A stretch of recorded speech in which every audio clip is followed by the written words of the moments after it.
Hello weavers, ఈ రోజు మనము ఈ వీడియోలో అశోక్ లైలాండ్ బడా దోస్త్ గురించి రివ్యూ చేయబోతూ ఉన్నాం అనమాట. అయితే ఇది అశోక్ లైలాండ్ బడా దోస్త్ అండి. i3 LS వేరియంట్ అనమాట. సో చూడటానికి ఒక మినీ ట్రక్ లాగా ఉంటుంది. పూర్తిగా ఈ వీడియోలో మనము కంప్లీట్ యొక్క బడా దోస్త్ రివ్యూ అనేది మనం చూడబోతూ ఉన్నాం అనమాట. సో వీడియో అనేది స్కిప్ చేయకుండా ఎండ్ వరకు చూడండి. వాళ్ళు మనం వచ్చేసి ఫ్రంట్ ప్రొఫైల్ నుంచి మనం స్టార్ట్ చేద్దాం అనమాట. సో ఇంకెందుకు డిలే చేయకుండా let's get in to the video.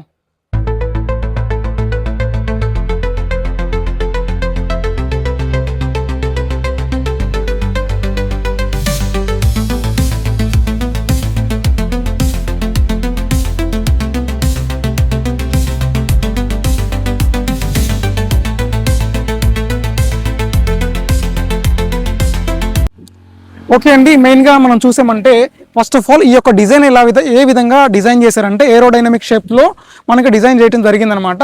ఎప్పుడైతే బండి సర్టన్ స్పీడ్కి రీచ్ అవుతుందో ఆ ఎయిర్ వచ్చేసి మనకి ఈ విండ్షీల్డ్కి తగిలినప్పుడు స్పీడ్ ఏ విధంగా రెడ్యూస్ అవ్వకుండా ఆ దూసుకుపోయే విధంగా ఈ యొక్క ఏరోడైనమిక్ డిజైన్ అయితే ఇవ్వటం జరిగిందనమాట. దాని నెక్స్ట్ వచ్చేసి విండ్షీల్డ్ కింద కానీ మనం చూసామంటే 2 వైపర్స్ అనేది ఇవ్వటం జరిగిందనమాట. 2 వైపర్స్ విత్ వాషర్ కనెక్టివిటీ అయితే ఇచ్చారండి. ఇక్కడ చూస్తున్నారు కదా, ఇది వైపర్ పైప్ అనమాట. ఇక్కడ ఒక వైపర్కి అయితే ఈ యొక్క వాషర్ కనెక్టివిటీ దీంట్లో నుంచి వాటర్ వస్తాయి. కానీ కిందకు వచ్చామంటే బాడీ యూనిట్ కానీ మనం చూసామంటే మంచి స్ట్రాంగ్ యొక్క మెటల్ యూనిట్ అయితే దీంట్లో ప్రొవైడ్ చేయడం జరిగిందనమాట. దాని నెక్స్ట్ మనం కిందకు వచ్చామంటే ఇది ఫైబర్ అండి. ఇది వచ్చి స్ట్రాంగ్ మెటల్ యూనిట్. దాని నెక్స్ట్ ఇది ఫైబర్ అనమాట. అదేవిధంగా దాన్ని ఆనుకొని మనకు వచ్చేసి ఇక్కడ కనబడుతుంది కదండి, అశోక్ లైలాండ్ బ్యాడ్జింగ్ అయితే మనకి కనబడుతుంది అనమాట. దాని నెక్స్ట్ వచ్చేసి అశోక్ లైలాండ్ లోగో. దాని నెక్స్ట్ వచ్చేసి మనం లైటింగ్ డిపార్ట్మెంట్కి వచ్చామంటే ఇక్కడ హాలోజిన్ బల్బ్స్ అయితే ఇవ్వటం జరిగిందనమాట. హాలోజిన్ ఇంటిగ్రేటెడ్ వచ్చేసి దీంట్లో హై బీమ్ లో బీమ్ ఇంటిగ్రేట్ అయి ఉంటాయండి. ఇది వచ్చేసి పార్కింగ్ బల్బ్ అనమాట. ఇది కనపడుతుంది కదా ఇండికేటర్స్ అంటే సైడ్ ఇండికేటర్స్, ఓకేనా. దీంట్లో లైట్ వచ్చేసి చాలా బ్రాడ్గా అయితే దీంట్లో ఇవ్వటం జరిగిందనమాట. ఇది మంచి ఫ్యూచర్ అని చెప్పుకోవచ్చు అండి. ఎందుకంటే నైట్ టైంలో డ్రైవర్ మనం వచ్చేసి నైట్ టైంలో డ్రైవింగ్ చేస్తూ ఉన్నప్పుడు విజన్ అనేది క్లియర్గా మనకి కనపడటానికి ఈ యొక్క లైటింగ్ సెక్షన్ అనేది నీట్గా ఇవ్వటం జరిగిందనమాట. ఒకసారి నేను క్యాబిన్లోకి వెళ్ళి హై బీమ్ లో బీమ్ నీకు లైట్స్ ఆన్ చేసి చూపిస్తాను ఒకసారి. ఓకే అండి, నేను క్యాబిన్లోకి ఎంటర్ అవటం అయితే జరిగిందనమాట. సో ఇక్కడ చూస్తున్నారు కదా, నేను లైట్లు అయితే ఆన్ చేశానండి. ఇది హై బీమ్లో ఉంది, ఇది లో బీమ్ అనమాట.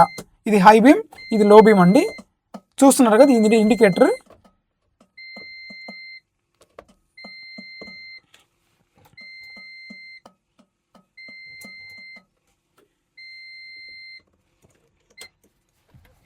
ఇక్కడ మనం బంపర్ గన్ చూసామంటే మంచి హార్డ్ ప్లాస్టిక్తో మనకి బంపర్ అనేది ప్రొవైడ్ చేయడం జరిగిందనమాట.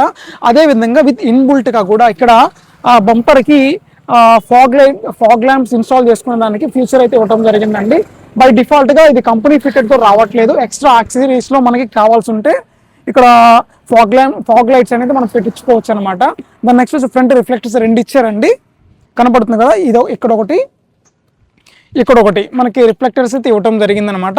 దాని నెక్స్ట్ కింద మనము బంపర్ డిజైన్ అయితే చూసామంటే గ్రిల్ అదైతే నీట్గా ఎలాంటి ఇబ్బంది లేకుండా ప్రొవైడ్ చేయడం జరిగిందనమాట. ఎందుకంటే ఎయిర్ ఇంటేక్ ఫ్రీగా వెళ్ళటానికి నైస్గా డిజైన్ అయితే చేయటం జరిగిందనమాట. ఇంజిన్ డిపార్ట్మెంట్ కానీ మనం చూసామంటే ఇందులో inter cooled turbo charger engine అయితే ప్రొవైడ్ చేయడం జరిగిందనమాట. దాని నెక్స్ట్ వచ్చేసి 1.5 లీటర్ 3 సిలిండర్ డీజిల్ ఇంజిన్ అయితే దీంట్లో ఇవ్వటం జరిగిందనమాట. అదేవిధంగా ఈ ఇంజిన్ వచ్చేసి మనకు ప్రొడ్యూస్ చేసే మ్యాక్సిమం పవర్ ఎంత అంటే 80 PS పవర్ అయితే ప్రొడ్యూస్ చేస్తుందండి. అదేవిధంగా 190 Nm ఆఫ్ టార్క్ అనేది దీంట్లో ప్రొడ్యూస్ చేయడం జరుగుతుందన్నమాట. దాని నెక్స్ట్ అదేవిధంగా మన కిందకి కానీ వచ్చామంటే ఈ గ్రౌండ్ క్లియరెన్స్ మనకి కనపడుతుంది కదండి. ఈ గ్రౌండ్ క్లియరెన్స్ ఎంత అంటే 210 mm అనేది మనకి ప్రొడ్యూస్ చేయడం జరిగిందనమాట. చాలా అంటే చాలా ఎత్తులో ఉందండి. వన్స్ మనం గుంతల్లో కానీ మెట్టల్లో కానీ అదే ఈవెన్ మన రాళ్ళు ఎక్కించినా కూడా బంపర్కి అయితే తగిలే ఛాన్సే లేదండి. ఎందుకంటే చాలా హైట్లో ఉందన్నమాట. 210 mm అంటే చాలా ఎక్కువ అండి, ఎనఫ్ అనమాట. చాలా ఎక్కువగా ప్రొవైడ్ చేయడం జరిగిందనమాట. దాని నెక్స్ట్ మనం సైడ్ ప్రొఫైల్ కానీ చూసామంటే i3 LS బ్యాడ్జింగ్ అయితే కనబడుతుంది కదండి. ఇక్కడ ఓవర్వేమ్స్ కనబడుతున్నాయి కదా, ఇవి బండితో స్టాక్తో వచ్చిన ఓవర్వేమ్స్ అయితే కాదండి, మేము రీప్లేస్మెంట్ చేసామన్నమాట. ఎందుకంటే బాడీ కొంచెం పెద్ద కట్టించేసరికి విజన్ కోసము వాటిని మార్చి ఇవి రీప్లేస్మెంట్ చేయడం అయితే జరిగిందనమాట. ఇవి ఎలాంటి auto foldable and auto adjustable అయితే రావండి, మాన్యువల్గా మనం కంట్రోల్ చేసుకోవాలన్నమాట. అండ్ నెక్స్ట్ మనం టైర్ సెక్షన్ కానీ వచ్చామంటే ఇందులో మనకి లో రోలింగ్ రెసిస్టెంట్ టైర్స్ అయితే ఇందులో ప్రొవైడ్ చేయడం జరిగిందండి. విత్ 5 బోల్ట్ ఫిట్టింగ్ అయితే వీల్ అయితే రావడం జరుగుతుందన్నమాట. అదేవిధంగా 15 ఇంచెస్ టైర్ స్టీల్ వీల్స్ అనేది ఇందులో ప్రొవైడ్ చేశారండి. బ్రేకింగ్ డిపార్ట్మెంట్ కానీ మనం వచ్చామంటే ఫ్రంట్ సైడ్ డిస్క్ బ్రేక్స్ అనేది ప్రొవైడ్ చేశారు. 700 section 15 inches radial tube tyres అనేది ఇందులో ప్రొవైడ్ చేయడం జరిగిందనమాట. దాని నెక్స్ట్ మనము సస్పెన్షన్ కానీ చూసామంటే ఫ్రంట్ సస్పెన్షన్ వచ్చేసి షాక్ అబ్జర్వర్ డాంపర్స్ అనేది ఇందులో ప్రొవైడ్ చేయడం జరిగింది. విత్ లీవ్ స్ప్రింగ్స్ చూసారు కదండి. ఫ్రంట్ సైడ్ వచ్చేసి పారాబోలిక్ లీవ్ స్ప్రింగ్స్ అయితే ఇందులో ప్రొవైడ్ చేశారండి. 3 లీవ్ స్ప్రింగ్స్ అనేది రావటం జరిగిందనమాట. సైడ్ ప్రొఫైల్ కానీ మనం చూసామంటే ఇక్కడ ఎయిర్ ఇండిక్ ఛాంబర్ కనపడుతుంది కదండి. అది కిందకు వచ్చామంటే ఎయిర్ ఫిల్టర్ సెటప్ అనేది ఇక్కడ ఇవ్వడం చూసారు కదా. ఇది ఎయిర్ ఫిల్టర్ అండి. ఇక్కడ సెటప్ అయితే ఇవ్వడం జరిగిందనమాట. అదేవిధంగా ఈ రాడ్స్ అనేది ఎక్స్ట్రాగా మనం బాడీ కట్టించడం జరిగిందనమాట. ముందుకు ఫార్వర్డ్ అయ్యామంటే బ్యాటరీ కనపడుతుంది కదండి. ఎక్సైడ్ బ్యాటరీ అనేది అక్కడ సెటప్ అనేది ఇవ్వడం జరిగింది. సో బెటర్గా మనం ఏంటంటే బ్యాటరీకి ఒక చిన్న బాక్స్ అనేది చేపించుకోవటం అనేది చాలా బెటర్ ఆప్షన్ అండి. అదేవిధంగా ఇంకొంచెం మనకి ముందుకు ఫార్వర్డ్ అయ్యామంటే బై డిఫాల్ట్గా బండితో పాటే మనకి జాక్ అనేది ప్రొవైడ్ చేయడం జరిగిందండి. కంపెనీ ఏదన్నా ఎమర్జెన్సీ పర్పస్ కోసం దాన్ని రొటేట్ చేసుకున్నామంటే జాక్ బయటికి రిలీజ్ అవుతుంది. దాన్ని బట్టి మనం యూస్ చేసుకోవచ్చు అండి. దాని నెక్స్ట్ బ్రేకింగ్ డిపార్ట్మెంట్ కానీ మనం వచ్చామంటే బ్యాక్ సైడ్ వచ్చేసి డ్రమ్ బ్రేక్స్ అనేది ప్రొవైడ్ చేశారండి. బ్యాక్ సస్పెన్షన్ కానీ మనం చూసామంటే 5 లీవ్స్ విత్ హైడ్రాలిక్ డంపర్స్తో పాటు సెమీ ఎలక్ట్రికల్ లీవ్స్ అనేది దీంట్లో ప్రొవైడ్ చేయడం జరిగిందనమాట. బండితో పాటు 5 లీవ్స్ అనేది డిఫాల్ట్గా 5 లీవ్స్ వస్తాయండి. ఎక్స్ట్రాగా మీ బండి కొంచెం లోడ్ అనేది ఎక్కువగా పడుతుందంటే ఇంకా ఎక్స్ట్రాగా మనం లీవ్స్ అనేది కట్టించుకోవచ్చు. బెటర్ కొంచెం లోడ్ కెపాసిటీ తీసుకోవడానికి. దాని నెక్స్ట్ సైడ్కి కానీ మూవ్ అయ్యాయంటే ఇక్కడ ఎగ్జాస్ట్ పైప్ కనపడుతుంది కదండి. కింద ఈ విధంగా ఎగ్జాస్ట్ పైప్ మనకి సెటప్ చేయడం జరిగిందనమాట. ఒకవేళ లీవ్స్ కానీ మీరు ఎక్కువగా కట్టించారంటే ఆ యొక్క సస్పెన్షన్ క్వాలిటీ అనేది మీరు కోల్పోతారు. ఓకే అండి, బ్యాక్ సైడ్ వ్యూ ఒకసారి చూద్దాము. బ్యాక్ సైడ్ మనకు సేఫ్టీ పర్పస్ కోసం ఏమి ఇచ్చారంటే రివర్స్ పార్కింగ్ సెన్సార్స్ అనేది ఇవ్వడం జరిగిందనమాట. ఓకేనా, చూపిస్తాను మీకు ముందలకెళ్ళి. ఓకే, ఇదండి రివర్స్ పార్కింగ్ సెన్సార్ ఇచ్చారు. బ్రేకింగ్ లైట్ అనేది ఇవ్వడం జరిగిందనమాట. దాని నెక్స్ట్ వచ్చేసి పక్కన నెంబర్ ప్లేట్ సెటప్ ఇచ్చారు. అదేవిధంగా ఇటు సైడ్ కూడా బ్రేకింగ్ లైట్ అనేది ఉందండి. కింద మనకి స్పేర్ వీల్ అనేది బాడీ కింద అనేది మనకి ప్రొవైడ్ చేయడం జరిగిందనమాట. అండ్ నెక్స్ట్ వచ్చేసి ఫ్యూయల్ కెపాసిటీ చూద్దామండి. లెఫ్ట్ సైడ్లో కింద డీజిల్ ట్యాంక్ అనేది ప్రొవైడ్ చేయడం జరిగిందనమాట. 50 లీటర్స్ డీజిల్ ట్యాంక్ అనేది ఇందులో ప్రొవైడ్ చేయడం జరిగిందండి. ఓకే అండి, మనము ట్రక్ లెంత్ కన్నా మనం చూసామంటే బై డిఫాల్ట్గా కంపెనీ ఇచ్చింది వచ్చేసి 9 feet 5 inches లెంత్ అనేది ప్రొవైడ్ చేయడం జరిగిందనమాట. విడ్త్ కన్నా మనం చూసామంటే 5 feet 9 inches అనేది ట్రక్ అనేది ప్రొవైడ్ చేయడం జరిగింది. ఈ బాడీ వచ్చేసి ఎక్స్ట్రాగా మనం కట్టించామండి. ఓకే అండి, మనం వెయిట్ డిపార్ట్మెంట్కి వచ్చామంటే వెహికల్ యొక్క గ్రాస్ వెయిట్ వచ్చేసి 2990 kgs అనేది ప్రొవైడ్ చేయడం జరిగిందనమాట. ద నెక్స్ట్ కంపెనీ క్లెయిమ్ చేసిన పేలోడ్ వచ్చేసి 1.4 tons అనేది క్లెయిమ్ చేయడం జరిగిందండి.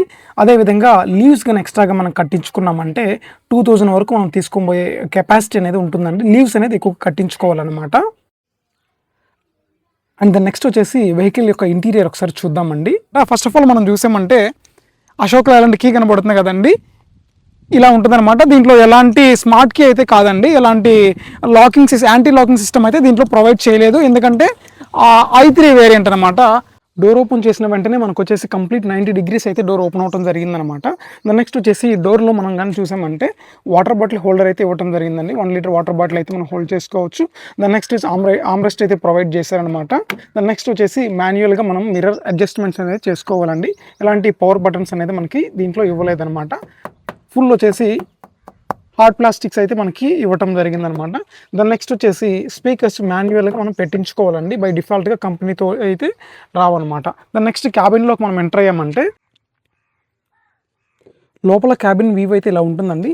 ఓకేనా, సీట్ చూస్తున్నారు కదా. డ్రైవర్కి వచ్చేసి రిక్లైన్మెంట్ ఆప్షన్ అనేది ఇవ్వటం, ఈ ప్రెస్ చేసామంటే ఆ సీట్ అనేది వెనక్కి రిక్లైన్మెంట్ అవుతుంది. దాని నెక్స్ట్ వచ్చేసి ఇక్కడ ఒక లివర్ అనేది ఇవ్వటం జరిగిందనమాట. లివర్ పైకి మనం పుల్ చేసి సీట్ వచ్చి బ్యాక్కి ఫ్రంట్కి మనము మన యొక్క డ్రైవింగ్ పొజిషన్కి తగ్గట్టు మనం అడ్జస్ట్మెంట్ చేసుకోవచ్చు. దాని నెక్స్ట్ వచ్చేసి ఇక్కడ సీట్ బెల్ట్ అనేది ప్రొవైడ్ చేశారండి. డ్రైవర్కి ఒకటి, అదేవిధంగా బ్యాక్ సైడ్ కనబడుతుంది కదా కో ప్యాసింజర్కి ఒకటి, డ్రైవర్కి కో ప్యాసింజర్కి ఇద్దరికి సీట్ బెల్ట్ అనేది ప్రొవైడ్ చేయడం జరిగిందనమాట. దాని నెక్స్ట్ ఇక్కడ చూసారంటే హెడ్లైట్ కంట్రోల్స్ అండి. ఓకేనా, ఇక్కడ హెడ్లైట్ కంట్రోల్స్ అనేది ఇవ్వటం మన యొక్క విజన్కి తగ్గట్టు 1, 2, 3 స్టెప్స్ అనేది మనకి ఇక్కడ ప్రొవైడ్ చేయడం జరిగింది. ఈ రెండు వచ్చేసి ఎంటీ అండి, ఇక్కడ ఏం ప్రొవైడ్ చేయలేదు. దాని కింద మనం కానీ చూసామంటే అది క్లచ్ పెడల్ అండి. Clutch pedal, break and accelerator pedal అయితే మనకి ఇవ్వటం జరిగిందనమాట.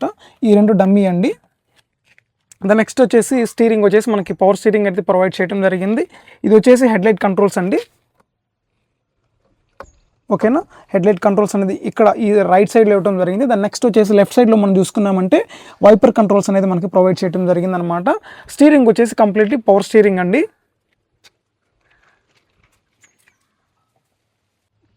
దాని నెక్స్ట్ వచ్చేసి ఇక్కడ లోపలికి ఎక్కి వెళ్ళటానికి గ్రాబ్ రైల్ అనేది ప్రొవైడ్ చేశారు. కింద కనబడుతుంది కదండి, ఇక్కడ ఫుడ్ స్టెప్ అయితే ఇవ్వటం జరిగింది. గ్రాబ్ రైల్ హోల్డ్ చేసుకొని మనము క్యాబిన్లోకి ఎంటర్ అవ్వచ్చు అనమాట. ఓకే అండి, మనము క్యాబిన్లోకి ఎంటర్ అవ్వడం అయితే జరిగిందనమాట. ఇక్కడ కనబడుతుంది కదా, ఫుల్ వచ్చేసి పవర్ స్టీరింగ్ అయితే ఇవ్వడం జరిగింది. సెంటర్లో డీసెంట్ హార్న్ అయితే దీంట్లో ప్రొవైడ్ చేశారండి. ఓకే అండి, కూర్చుంటే మనము ఒక సీట్లో ఎక్కి కూర్చున్న తర్వాత మంచి హైట్లో అయితే మనం కూర్చోవటం జరిగిందన్న. మంచి హైట్లో ఉంది బండి. ముందులుగానే మనం చూసామంటే విజన్ అనేది క్లియర్గా కంప్లీట్గా అయితే నీట్గా అయితే విజన్ అనేది మనకు కనపడటం జరుగుతుందన్నమాట. దాని నెక్స్ట్ వచ్చేసి మనం స్టీరింగ్ దగ్గర కంట్రోల్స్ చూసామంటే స్టీరింగ్ మీద ఎలాంటి కంట్రోల్స్ అనేది ఇవ్వలేదండి. దాని నెక్స్ట్ ఇక్కడ రైట్ సైడ్లో చూసామంటే హెడ్లైట్ కంట్రోల్స్ అనేది ఇవ్వడం జరిగిందనమాట. లైట్ ఆన్ ఆఫ్ వచ్చేసి ఇండికేటర్స్, హెడ్లైట్ సెక్షన్ అయితే ఇక్కడ ఇవ్వడం జరిగింది. దాని నెక్స్ట్ లెఫ్ట్ సైడ్లో మనం చూసామంటే వైపర్ కంట్రోల్స్ అండి.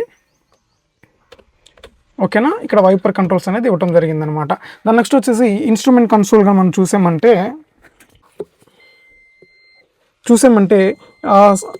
స్పీడోమీటర్ ఒకటి, ఓడోమీటర్ ఒకటి, ట్రిప్ మీటర్ ఒకటి, ఆర్పిఎం ఒకటి, ఫ్యూయల్ గేజ్ అనేది మనకు కనబడటం జరుగుతుంది అనమాట. ఇది ఆర్పిఎం మీటర్ కనబడుతుంది కదా, ఆర్పిఎం మీటర్ ఒకటి, స్పీడోమీటర్ ఒకటి. ఇక్కడ వచ్చేసి ఫ్యూయల్ గేజ్ అనేది మనకి చూపిస్తుందండి. బ్యాటరీ ఇండికేటర్స్ మనకి తెలిసింది, ఇంజిన్ది. Then next parking light, engine ఆయిల్ది. ఓకేనా, ఇవన్నమాట ఇన్స్ట్రుమెంట్ కన్సోల్లో మనకి డిస్ప్లే అవుతున్నాయి. దాని నెక్స్ట్ లెఫ్ట్ సైడ్గా అదేవిధంగా మూవ్ అయ్యామంటే ఇక్కడ లైట్ కనపడుతుందండి. ప్రజెంట్ వచ్చేసి బండి పార్కింగ్లో ఉంది. మనం హ్యాండ్ బ్రేక్ వచ్చేసి అప్లై చేస్తున్నాం కాబట్టి పార్కింగ్ లైట్ అనేది ఇక్కడ వెలుగుతుంది. దాని నెక్స్ట్ ఇది వచ్చేసి హజార్డ్ స్విచ్ అండి. ఓకేనా, దీంట్లో ఎలాంటి ఎయిర్ బ్లోయర్స్ కానీ ఎలాంటి ప్రొవైడ్ చేయలేదు, డీసెంట్గా ఇవ్వటం అనేది జరిగిందనమాట. సో దాని నెక్స్ట్ వచ్చేసి ఇక్కడ చూసామంటే గేర్ నాబ్ అయితే చూసామంటే దీంట్లో 5 గేర్స్ అనేది ఇవ్వడం జరిగింది. అంటే first, second, third, fourth, fifth and reverse gear అనేది ఇక్కడ ప్రొవైడ్ చేయడం జరిగిందనమాట. దాని నెక్స్ట్ ఇక్కడ కప్ హోల్డర్ అయితే డీసెంట్ స్పేస్ అనేది చెప్పొచ్చు అండి. దాని నెక్స్ట్ వచ్చేసి కింద చూసామంటే 12 వోల్ట్ పవర్ సాకెట్ అనేది ఇక్కడ ప్రొవైడ్ చేశారు. ఓకేనా, దాని నెక్స్ట్ వచ్చేసి ఇది వచ్చేసి పొల్యూషన్ కంట్రోల్ అండి. ఈ బటన్ మనం ప్రెస్ చేసామంటే బండిలో పొల్యూషన్ ఫ్రీ అనేది అవటం జరుగుతుంది అనమాట. ఓకేనా, దాని నెక్స్ట్ అలా పైకి వచ్చామంటే సన్ స్లైడర్ అనేది ఒకటే సింగిల్ అయితే ఇవ్వటం జరిగిందండి. ఓకేనా, సన్ స్లైడర్ ఇచ్చారు. దాని నెక్స్ట్ వచ్చేసి క్యాబిన్లో ఒక లైట్ అని చిన్న లైట్, డీసెంట్ లైట్ అనేది ఎల్ఈడితో ప్రొవైడ్ చేయడం జరిగింది. ఐఆర్విఎం అండి. ఓకేనా, ఇది మాన్యువల్గా మనం అడ్జస్ట్ చేసుకోవాలి. బ్యాక్ సైడ్ వ్యూ మనం చూడటానికి ఐఆర్విఎం చూసారు కదా. దాని నెక్స్ట్ అటు సైడ్ ఎలాంటి సన్ స్లైడర్ అనేది మనకు ప్రొవైడ్ చేయలేదండి. గ్రాబ్ రైల్ అనేది ఒకటి ఇచ్చారు, ఎందుకంటే కో ప్యాసింజర్ ఎంటర్ అవ్వడానికి, అది హోల్డ్ చేసి ఎక్కడానికి కింద ఫుడ్ స్టెప్ ఒకటి ఉంటుంది. దాని నెక్స్ట్ గ్లవ్ బాక్స్ చూసామంటే ఓకేనా, చిన్న glove box, decent glove box మనం మాన్యువల్గా ఏదైనా పేపర్స్ పెట్టుకోవడానికి చిన్న గ్లవ్ బాక్స్ అనేది ఇవ్వడం జరిగిందండి. పైన ఎలాంటి మనకి బాక్స్ అనేది ఇవ్వలేదు.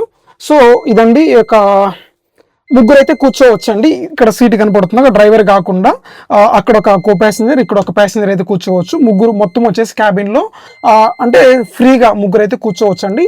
దాని నెక్స్ట్ ఆ డోర్లో కానీ మనం చూసామంటే మాన్యువల్గా అడ్జస్ట్ చేసుకోవడానికి, మిర్రర్ అడ్జస్ట్మెంట్ చేసుకోవడానికి, రొటేషన్ చేసుకోవడానికి అది ఇవ్వటం జరిగింది. అదేవిధంగా 1 లీటర్ వాటర్ బాటిల్ హోల్డర్ కూడా ఇక్కడ ఇవ్వటం జరిగింది అనమాట. దాని నెక్స్ట్ మనము ఇది హ్యాండ్ బ్రేక్ అండి.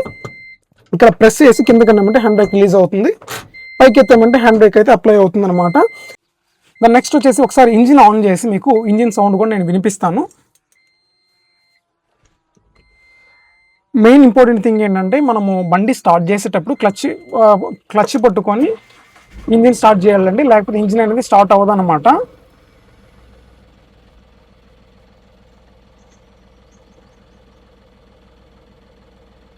ఓకేనా, ఇంజిన్ వచ్చేసి చాలా డీసెంట్ సౌండ్ అనేది వస్తుందని, ఎలాంటి నాయిస్ అనేది రావట్లేదు.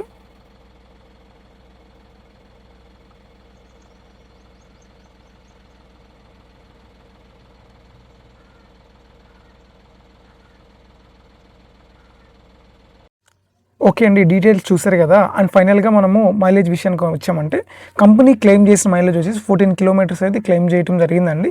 బై డిఫాల్ట్గా మనం ప్రాక్టికల్ ఆన్ రోడ్లో మనం వచ్చామంటే మైలేజ్ అనేది డ్రాప్ అయ్యే ఛాన్సెస్ ఎక్కువ ఉంటుందండి. అండ్ నెక్స్ట్ మనం వారంటీ విషయానికి వచ్చామంటే 5 years లేదా 2 lakh కిలోమీటర్స్ వారంటీ అనేది ప్రొవైడ్ చేయడం జరిగిందండి. ఫైనల్గా ఆన్ రోడ్ ప్రైస్ మనం కానీ చూసుకున్నామంటే వెహికల్ వచ్చేసి i3 వేరియంట్ అండి. సో ఇప్పుడు వచ్చి ఆల్మోస్ట్ i5 జనరేషన్ అయితే నడుస్తుంది అనమాట.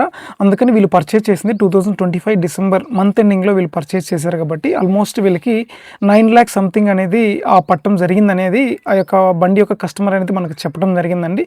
సో వీడియో చూశారు కదండి, ఇంతవరకు చూసినందుకు థ్యాంక్ యూ అండి. Thank you so much.